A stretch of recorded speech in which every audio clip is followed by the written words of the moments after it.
Hi, you're with the Juddy Show, and this is Relationship Management, a guide to achieving harmony for your pasture plants. Don't let your forage mixes end in separation. As they say, if plants are happy, cows aren't crappy. And here to help with this relationship is our very own forage relationship expert, Alistair Moorhead. Hi, Al, and which relationship are we going to talk about today? Oh, thanks, Glenn. Today we're going to talk about a very iconic relationship for New Zealand farmers, and that is the relationship between ryegrass, particularly perennial ryegrass, and white clover. Ryegrass and white clover. Iconic. I agree with you. So in terms of ryegrass and white clover, what do you think good looks like? What's a good relationship? Oh, that's a great question. And as we all know, it's not always obvious on the surface what a good relationship looks like. But in the case of this ryegrass white clover, is we have this, how would you describe it, tension between a ryegrass plant that excels in the cool and a clover plant that excels in the warm. And here we are trying to get the best out of those relationships. And I think good looks like a bit of white clover in a pasture all year round. Yep. And then for periods of time when the pasture is starting to come under pressure for quality, particularly in the late spring and early summer, we see clover contents rise to greater than 20%. Regularly in literature, it's been quoted as 30% as an iconic sort of figure for sheep and beef, particularly sheep production systems. And in dairy, I believe it, again, a target would be a 20% of total production. And I know that the industry struggles, and hence this podcast. And so the first thing that I take from that is the fact that what good looks like is not the same all year round. No, because again, this is you coming into a relationship with different expectations, and if you have this expectation that it's going to be happy and fun and everything's going to be the same all the time, in the case of pastures, that is not the case.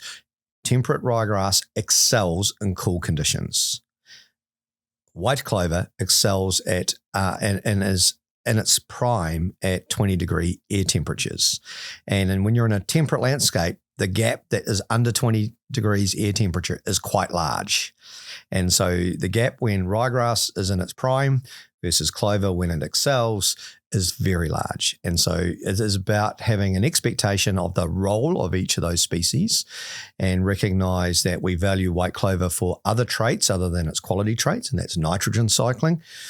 But to have a realistic expectation is to understand it is very hard to make white clover something that it's not, and growing excessive amounts of total dry matter when the air temperature is low is very, very tough. So the other question, and it kind of relates to this, is do you think in a pasture you can have too much white clover in your ryegrass white clover sward? Again, because this is a mixture and it's a relationship, the answer to that is that one of the, we have a primary component of the relationship, and all across grasslands of the world, grass is the dominant ecological steady state grassland component.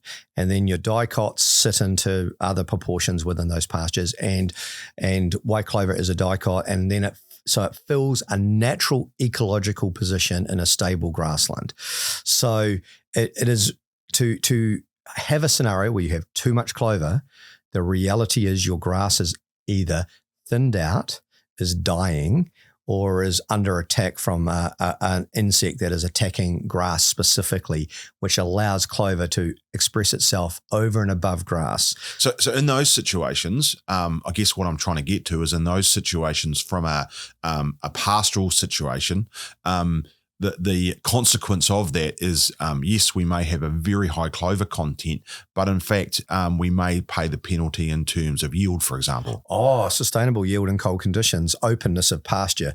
The more open your pasture, the when your clover cycles down in cooler conditions, other cool species will start to explode into those spaces that the ryegrass has left. So the discussion is the relationship needs to be in harmony.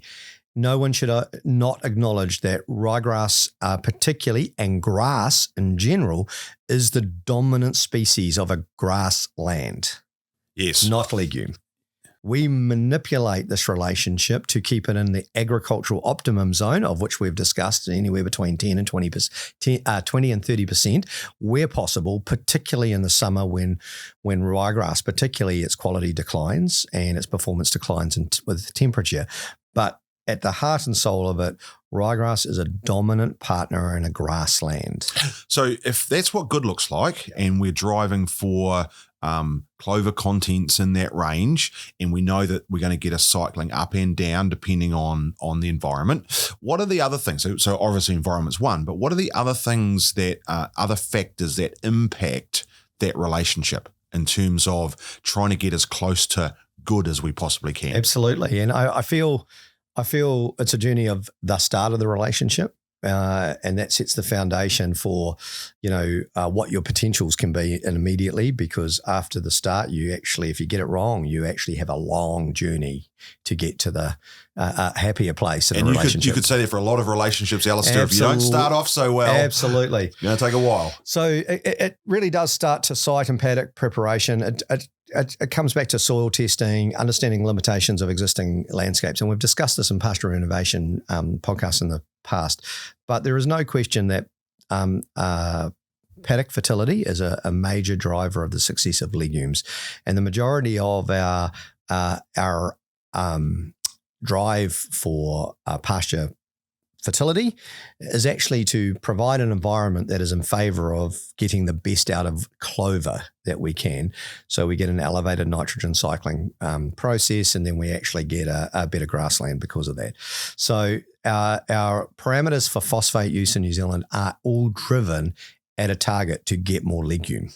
We can have lower phosphate. Ryegrass will be okay, but we won't get the legume contents that we're looking for. And therefore, available phosphate is a big deal. And in doing that, you're looking at pH, drainage, many soil characteristics that you're trying to fix and improve, so we can actually get a healthy environment for set the foundation for white clover to be successful in the relationship. However, that is the prep. That is us doing soil tests, checking pH, looking at phosphate levels, probably keeping one eye on things like micronutrients as well. But the sulfur, phosphate, potassium, pH, all of these things are really key nutrients for setting the foundation for future success with white clover. And then we come to sowing. And what we have with these two plants is a clover that is actually capable of germinating and at first emerging at quite a fast pace and very competitive with ryegrass.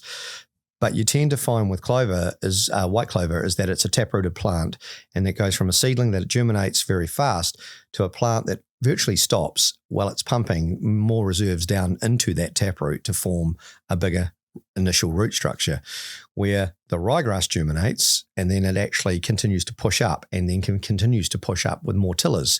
And therefore it is actually a species that once it starts establishing doesn't really stop. It just pushes on, creates tillers, creates density. Meanwhile, to get the success of the establishment, we have to look at a couple of things. And one of them is soil preparation or paddock preparation. So if it's cultivation, it's firm and fine. If it's direct drilling, it's free of thatches and a dense material left on top of the ground. And in the case of cultivation, the firm and fine means that we get uniform placement, gives us the opportunity to consider broadcasting, roller drilling, or in the case of drilling, it gives us the ability to place at about 1 centimetre of depth. This is a happy place for both clover and grass. Grass can tolerate being deeper, clover cannot. And so what you're doing is trying to find the happy place where you're not running the edge of that margin, which, for example, might be 2 centimetres deep for grass, but beyond 2 centimetres, the amount of clover seed you put in the ground that germinates gets less and less very fast. So that prep is big. Then looking at paddock preparation for direct drilling, having too much thatch on top of the ground in a direct drilling program is literally a landscape for slugs. And legumes are highly vulnerable to slugs during the establishment phase. And so the more trash we leave in a paddock that we start to direct drill, the more vulnerable your legumes are to that. Also, direct drilling it can have issues with depth control. And so again, conditions at drilling are really vital for the operator to understand where they're placing that seed, because again, targeting 1 centimetre in a direct drill program is quite tricky. And in a direct drilling world, you may have a lot of more variability around the depth. So I guess one thing that's a bit of an elephant in the room, and I'll get a comment from you, is I think the preparation of the soil this is going into and the process of drilling, it's really important. What's your comment on sowing rate? Is there? I mean, there's some general thoughts out there, but give us an idea of the way that you approach that. Oh, that's a great question, and for me, it is very, very simple.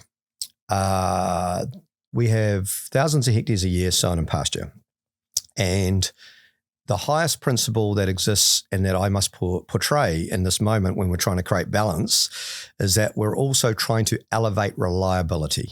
Yes. We are trying to achieve the first aim and first goal, which was basically get a pasture established and not to have it fail. Also, get it through to a grazing parameter as fast and as efficiently as the individual farm system demands. So, for example, there are any number of farm practices that the first established new pasture is also an important start of their winter feed program. So you are looking to sow seed and then move it into a winter grazing system almost immediately. Not a great practice, but for dryland environments, what you sow in the autumn becomes super valuable for grazing in the winter. For dairy and more extensive beef country, you are still looking at getting to a first yield in a fast and efficient way. So initially for first and second grazing, sowing rate does two things. When you have a sowing rate of ryegrass at pretty much industry recommended rates, the purpose of those rates is to have a high level of reliability and a genuine speed to first grazing that is in an intensive and efficient way. And so we're aiming to get the greatest amount of success across the widest landscape. You then come to me and say, I really value white clover and I want to invest in getting a pasture with more white clover in it. Then what we do is we back right off those industry recommended rates. For the ryegrass. For the ryegrass. Yep. Absolutely for the ryegrass. And we can come back down almost to half the rates. Now, this is incredibly functional, absolutely doable. But what you are doing is you're creating a much more open environment. And in doing that, you are giving up a little bit of initial yield. And in that initial yield, you have to acknowledge it from the start. But what you're allowing is all that clover to get established and not get shaded out within a very short space of time. So then what moves forward is that pasture will normalize, and by the following season, you'll have a very, very normal pasture. But if you have insects, you have slugs, you have poor establishment conditions, you don't have a lot of tolerance to exactly what happens. Also, if you have a lot of weeds, you don't have a lot of competition for the weeds that might be getting established. So you may be forced into using chemistry. So it is absolutely something I would absolutely support, which is a lowering of the ryegrass sowing rate to get an elevated white clover content initially. Would you elevate the white clover sowing rate to get more white clover? In that condition, you could, but relatively speaking, you've still manipulated the bigger constraint, which is the speed of ryegrass tillering. Which is a really important point here, because I think if you think about it logically, right, or probably what springs to mind, what you would say is if I want more clover there, I just increase the clover rate. But actually, what you've described very well actually is to get more clover there, you actually have to deal with the competing species, not the clover. Correct. Yeah. One seed, one plant. But the rules change with white clover, because it spends its whole life sending out stolons, running away from its original taproot, spreading into space everywhere. So the prerequisite to having consistency of clover is to have space. And that's the tension between what happens if you're in a world full of thistles, what happens if you're in a cold climate and suddenly that space just ends up being a lack of productivity in winter, which could have been ryegrass as an example. So these conflicts are there, but it does move on very quickly to how do I do any of those practices and still maintain it? Because believe it or not, that lower sowing rate of ryegrass within 10 months will have almost the same density as the higher sowing rate. And so ryegrass will keep developing, it'll keep tillering, and again, will become an aggressive and dense plant that will continue to shade out and compete for space with white clover. So just, and we'll unpack that a little bit more, because I think that's really important going, that relationship's going to change over time. And so if we're driving for quite high clover content, that may be we can only sustain that for a period of time. Absolutely, yep. The other point that kind of floats in my head now is if we've got these if the desire is to have these very high clover rates, and they may very well be for the reasons that we like high clover rate, we get good nitrogen cycling. We get good graze out of pastures. It's very useful for that. From a feed quality point of view, at the same digestibility, we get a much more energy out of those. So they're more energy efficient. So that they're very good to have higher intake, for example. So they're very good to have in a sward. But in some environments where you might want a high clover content, in some environments that's actually quite hard to, for the reasons that you've outlined, is quite hard to generate, because you might be in a very cold environment, and therefore high clover content is actually almost impossible to generate. Correct. And you've ignored the first part of the whole conversation. That is not the natural state. Yes, and it's not the natural state. And therefore the relationship, that is not actually the true natural long-term relationship. And therefore, if you are in one of those environments and you seek that, yes, right, it's going to be very hard to generate that. Sustain the relationship beyond a certain point of time. It's easy to do research on this topic in 18 months. Easy to do it in 2 years. Having a look at what that same sward and pasture looks like in a perennial pasture in 5 years will be very, very different to the glory days of the artificially manipulated structure that we are always trying to achieve in modern agriculture, because we absolutely want to get the best for our farm system out of every phase. But the only judgment of whether you've got it right is what does your pasture look like at year 3 to 5. Yep. And so you've talked a lot about the establishment phase and getting that in the sward at the start. What are some of the things that can undermine that relationship from a management point of view going forward? And I think we've discussed dropping sowing rate as a tool. My attitude is a little bit along the lines that the reason that's important is openness and space and light. White clover thrives with light. Light stimulates stolon development. And the reality is, with an upright, densely tilled and very aggressive autumn and winter growing species, the reality for ryegrass is it absolutely takes all the light off the ground. That's why in a well-established ryegrass pasture, with time, you have a lot of pressure on even having weeds getting established. They are often clean and they stay clean once the primary weed species are taken out. And that's because they compete for light over time and fill in space. So in this case, the reality for me is we look after our grass too much, quite regularly. We value high yields regularly. Long periods of high yields are very, very shading to the base of the pasture. It's even tough on ryegrass at times. Stops daughter tillers continuing to develop with light because you've literally shaded them. So the higher the covers you maintain, which we often do, we go from autumn sowing, as an example, to a first graze and then a winter deferred pasture for a late winter, early spring grazing in a dairy system. In a sheep and beef system, we'll go from an autumn sow, might do a quick nip off at the top, which I highly recommend, but then we will shut it up to a higher cover because it's a young, vigorous pasture and it will develop the mass that we can then use for a wintering system. So we go from establishment to wintering. To have wintering, you have cover. Having cover is shading, and that is what is causing the biggest harm. I feel what we've got to acknowledge is some of the best practices is consistent, regular return grazing and not high covers. Even the dairy type high covers are too great to maintain stability, and going a little bit faster in winter, taking the top off more regularly, keeping things more open through the winter months. Danger is of wet soil grazing, but again, white clover is a great thing for filling in any damaged points if it is there. If it's been shaded out by highly winter active grasses that continue to pump, but you just store them, I think the point is that they are there to be used. So autumn grazing, repeative grazing, not being afraid of low residuals in that first 3 to 4 months of establishment. Low residuals are actually your friend at that time. Those residuals are definitely going to build up come springtime, but the reality is where you keep it open, white clover will flourish.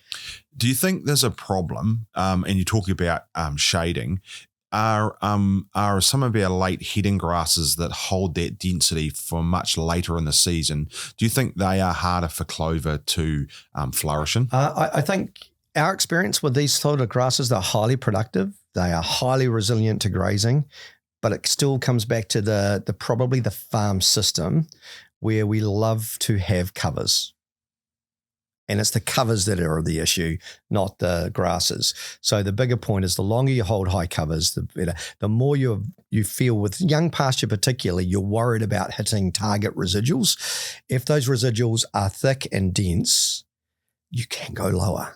Yeah. Those grasses that are thick and dense have been designed to graze lower. Yes. And they will bounce back and they will recover. But most importantly, if there's light after your grazing residual, there's opportunity for clover to actually stay present.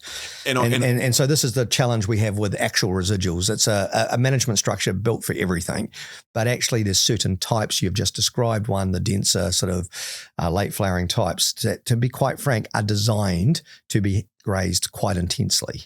And I wonder, get a comment from you here, that the timing of that, right? So you can imagine that early in the season when things are still quite cool, the timing of those lower grazings may not be quite as effective as later when the temperatures are warmer and the clover is active. Making sure that we are giving some space at that time would make clover more successful. Spring rotations, basically. You're getting in a tight spring rotation once you get to balanced day, using the dairy analogy. If you keep a tight rotation, good utilization figure, hitting residuals, which I think is going to be harder and harder in the dairy sector, is to continue to hit your residuals.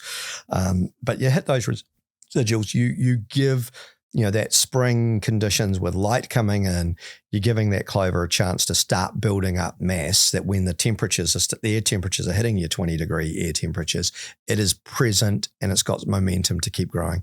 With our whites, just putting it in perspective, that's why we're sort of valuing that autumn-winter elevated growth phase. Relatively speaking, it's a small numeric figure. It doesn't add a lot to its total yield, but if it's actively genetically trying to grow in winter, at least it's there for spring.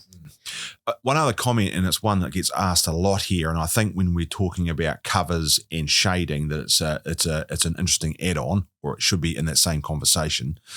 The use of nitrogen, and it's often described as nitrogen is not very good for clover. Yeah, correct. I guess take me through what's actually happening there in terms of the application of nitrogen and clover content. Yeah, all right. There's two baseline philosophies that's sitting with the nitrate legume part of that relationship, and that we value the white clover for its nitrogen fixation potential.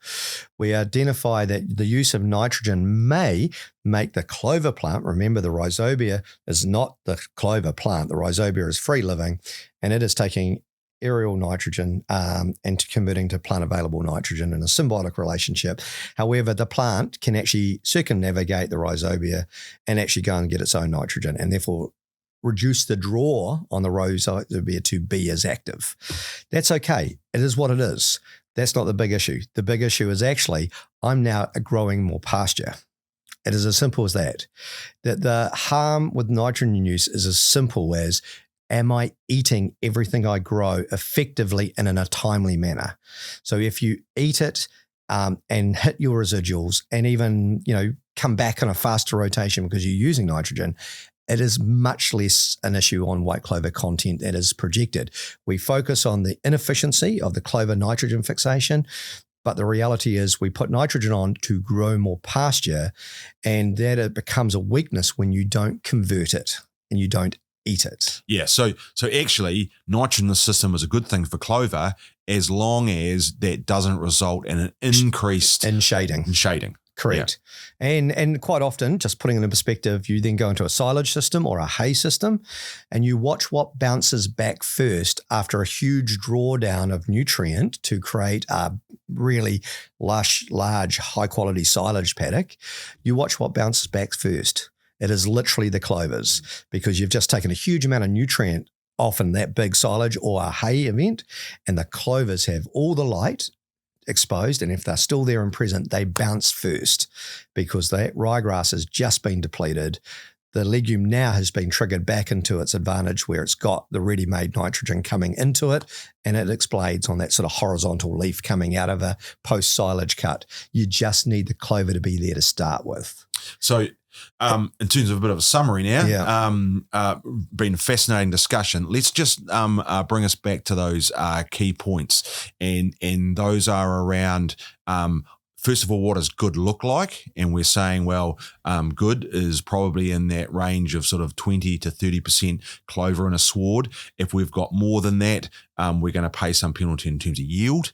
And it's actually quite difficult to live there just because of the biological system that it is. And we didn't mention that, but yeah, typically you find legume cycles go on like a 3-year rolling roller coaster where you can go into a nitrogen deficient landscape, grass growth drops. This is in a perennial state. Grass growth slows down on the shoulders because the nitrogen landscape declines. Yep. That gives the advantage to the white clover, and then for a period of 1 to 2 years, that clover content continues to build up in the pasture. It peaks at year 3, and then it's cycled so much nitrogen, it cycles grass production up again, which then impacts clover content over time. And so you see in the long-term ecological state, you get a 3-year curvy system where nitrogen content in the general grassland builds up with excessive, with clover being successful, but that success leads to the grass partner's success, which then constrains the clover success and then cycles an up and down phase in nitrogen. We're trying to manipulate that in dairy, particularly with nutrient use. Yeah. So coming back to the, if we are deciding that we are in an environment where, and in a system where we're looking for increases in clover, let's just run through those things in terms of establishment and management that are going to lead us to those higher concentrations of clover. First things first is look at the nutrient profile of your paddock. The majority of the nutrients we focus on are actually being applied to give us the best chance of getting a good relationship with white clover in our pasture. It's actually not for the grass. 9 times out of 10, it's for the clover. So all that effort at the start, all our capital fertilizer, all our watching sulfur levels, pHs, is focusing on creating an ideal environment that we can make white clover thrive in the relationship. I think that is the starting point. The first point is to still go and acknowledge what great looks like. Great looks like that 20 to 30% at the key time of year, where white clover can do that, which is not all year in the relationship, because it just doesn't thrive in a relationship when cool conditions. It thrives in the hot times, not the cool times or the warm times. And so what good looks like is getting a 20 to 30% white clover content right when you need it most, which is November, December, and maybe January. And then summer will define exactly what else happens. It likes it warm, when it's really hot, who knows? And then we keep coming back, get the soil conditions right. Then it's the delivery of the seed, recognizing that white clover and ryegrass are delivered as a partnership in seed, but they're not an equal partnership in the way they establish. And therefore, you need to be thoughtful with the way you place the white clover, which is vulnerable to depth. You also need to be thoughtful about the landscape you direct drill into, because slugs are absolutely devastating for legume establishment. And so you need to think about that. And then sowing rate and that combination, it can, if it is an absolute passion project to get higher clover content initially, looking at the sowing rate of the ryegrass is something, but you give up a little bit, you create vulnerability, you actually put yourself in a position where you may need to use herbicide because of the lack of competition. And these are all things that may impact you in a later date with your clover content. So you do need to acknowledge all those things. And then it becomes the journey is simply don't store feed if you want clover content in young pasture. Use your feed, rely on the genetics to regrow. Try to keep your pasture as open as possible for as long as possible in that first 10 months, because in that window of time, your clover needs light to continue to develop and create itself in that pasture. Big, tall pasture fits our feed systems and our animal grazing requirements, and that is the tension between the relationships outcome for the farm system and how those two plants work together in young pasture. Well, I don't know whether we should be actually giving out too much relationship advice. I don't think our wives would think so, Juddy. But actually, that I think's a pretty good recipe for a long and stable relationship between ryegrass and clover. So I think we've picked that apart pretty well. I think this session of relationship management is now over, and I think it's we know how that relationship now hangs together. So thanks for your advice. Yeah, you're welcome. To find out more about this relationship and others, please contact your local Agricom representative or visit agricom.co.nz.